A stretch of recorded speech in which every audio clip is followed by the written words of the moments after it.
Hello, my dear soul family. Let's quickly see कि this new pink full moon is what is bringing towards all of us. क्या क्या चीज़ें ऐसी है जो हमारे पास आ रही है. I'll take a quick reading for this and let's see कि what are the things that is going on in our life or what is going to happen in our life in this 42 to 72 hours, I think. Let's see. So this is a timeless reading. You can, whenever you are seeing it, आप उस time पे इसको claim कर सकते हैं. And if you do want to follow me, you can check out my page on my Instagram. That is Feel It and Hail It 1111. And to claim this video, you have to type 1111.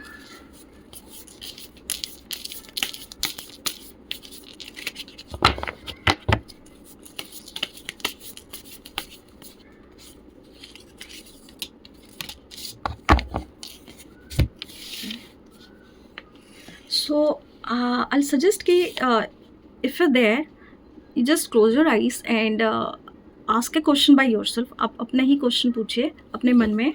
Let me pull out one card for you. Angels का guidance लेने दीजिए मुझे.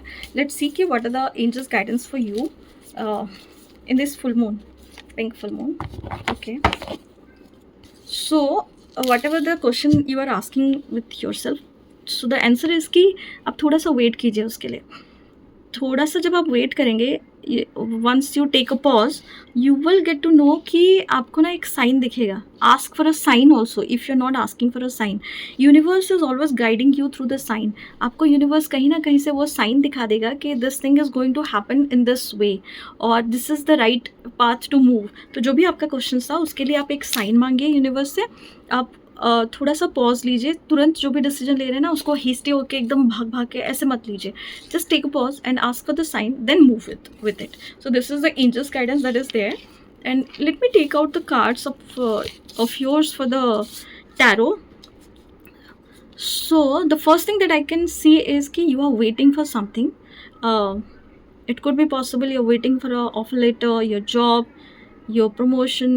Travelling भी हो सकता है कुछ लोगों के लिए जगह चेंज भी हो सकता है पॉसिबिलिटीज़ है.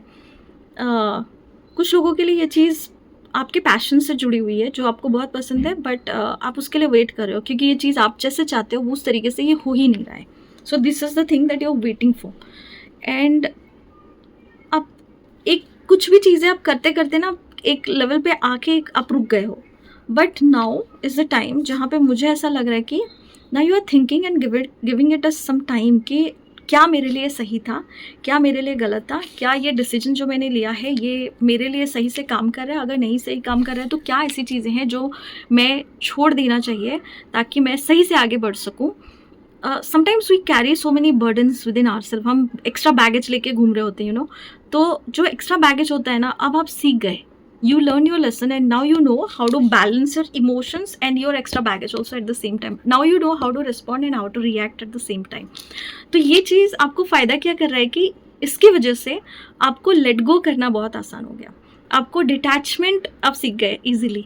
और डिटैचमेंट जब हो जाती है ना तो आप मान लो कि अगर आप बहुत टाइम से ढूंढ रहे थे बट अब आपको कोई फ़र्क नहीं पड़ता वो चीज़ मिले कि नहीं मिले. क्यों? क्योंकि आप वेट करते करते थक गए. कुछ हम कभी कभी ऐसे भी सीखते हैं. एंड समटाइम्स वी लर्न कि जितना भी हमने उसको इम्पोर्टेंस दिया था, चाहे वो पर्सन हो, सिचुएशन हो, जगह हो, थिंग हो, जो भी चीज़ों के लिए, कभी कभी हम इतना इंपॉर्टेंस दे देते हैं अपने से ज़्यादा, अपने से वैल्यू उसको बहुत ज़्यादा देते हैं, प्यार भी बहुत ज़्यादा देते हैं. बट कोई भी चीज़ जब आती होती है वो ठीक नहीं हो पाती है. That obsession is taking you somewhere down. So यहाँ पे जो लेसन आपने लर्न किया, अब आपको समझ में आ गया कि how to take care of your own emotions, how to take care of your own energy. तो अब यहाँ पे जैसे ही आपने उसको लेट गो किया, जैसे आपने उसको छोड़ दिया ना, the thing that you are wanting, the thing that you are waiting for, it is coming back to you by itself. चाहे वो बहुत पुराना हो सकता है आपको क्योंकि मेरे पास 6 ऑफ कप्स का कार्ड है तो यहाँ पे पॉसिबिलिटीज़ है कि अगर वो आप किसी फैमिली मेम्बर का वेट कर रहे थे, उसके कॉल का, आपका झगड़ा हुआ था या आपके दोस्त के साथ झगड़ा हुआ था या आपके रिलेशनशिप में थे, रोमांटिक रिलेशनशिप में और झगड़ा हो रहा था, तो भी वो चीज़ें खुद से ठीक हो जाएंगे. You will gonna see that light in your life because you know how to release those things, because you know how to move from those things and you know how to burn the bridges. You now know कि उनको मुझे no कैसे बोलना है. you now know कि मुझे कितना importance देना इस आदमी को, इस जगह को, इस सिचुएशन को, इस पर्सन को, इस कॉन्सिक्वेंसेस को, इस सर्कमस्टेंसेस को।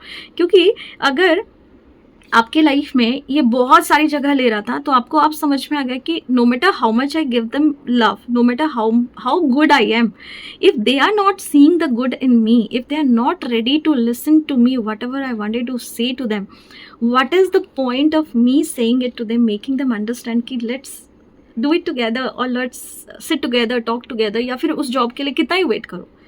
rather I leave those things behind and I'll quit everything and I'll let go, not quitting about it, but I will let it go and I'll move through it, एक ऐसी journey में जहाँ पे मैं explore करूँ, मैं जहाँ पे नई चीज़ों को एक्सप्लोर करूँ, देखूँ उस लाइट को कि जहाँ पे हो सकता है कि पॉसिबिलिटीज़ है कि मेरे लिए कुछ नई चीज़ें वेट कर रही है जो कि मुझे नहीं समझ में आ रहा था। So many times it happen in our life कि हम बहुत सारे पुराने ऐसे चीज़ों को पकड़ के होल्ड करके रखना चाहते हैं कि नहीं आज ठीक होगा, कल ठीक होगा, परसों ठीक होगा, बट एक्चुअली वो ठीक नहीं हो रहा होता, वो हमारी एनर्जी को और ड्रेन कर रहा होता है। तो ये जो ड्रेनिंग एनर्जी थी ना, आपको समझ में आ गया कि how to burn that thing, and now you know how to leave those things behind also, और now you are moving carelessly, care free, अपने ही फ्रीडम में, अपने ही मस्ती में, आराम से आप घूम रहे हो और आप एक ऐसी जर्नी में निकल रहे हो जहाँ पे आपको समझ में आ गया कि मेरी इमोशनल फुलफिलमेंट जो है वो उन लोगों के साथ है जो एक्चुअली मुझे कुछ समझते हैं, जिनके लिए मैं इंपॉर्टेंट हूँ, जो मेरी टाइम का वैल्यू करते हैं, जो मेरे प्रेजेंस का वैल्यू करते हैं, जो लिटरली मुझसे प्यार करते हैं। ना कि उनको जब टाइम मिले या जब उनको कोई ज़रूरत है, जब उनको लगा कि हाँ थोड़ा चेक करते हैं, बात करते हैं, तब जाके वो बात करते हैं। No, it is not. आप अगर कभी भी उनके साथ बात करते हो और आपको अगर लग रहा है कि the kind of bond, the kind of relationship is still there, तो इसका मतलब है कि वो बहुत पुराना रिलेशनशिप है जिसको आपने बहुत पीछे छोड़ दिया था। हो सकता है कि आपको लगा कि उस टाइम पे ये इंपॉर्टेंट नहीं था, बट एक्चुअली वही रिलेशनशिप सही था, और वो एक ऐसा लॉयल रिलेशनशिप था जहाँ पे आप उसको भूल गए थे, बट वो फिर से आपके पास रिटर्न आ रहा है।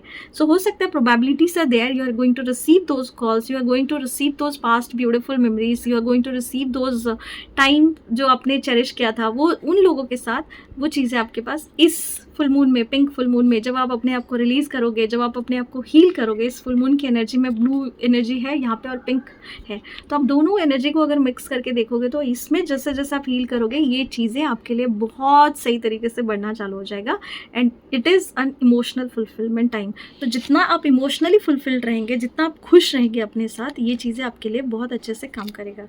सो अगर आपको ये रीडिंग रेजोनेट कर रहा है तो do like, share and subscribe this channel, और आप मुझे इसको 1111 टाइप करके कमेंट कर सकते हैं। This I am sorry, please forgive me, thank you and I love you all, take care.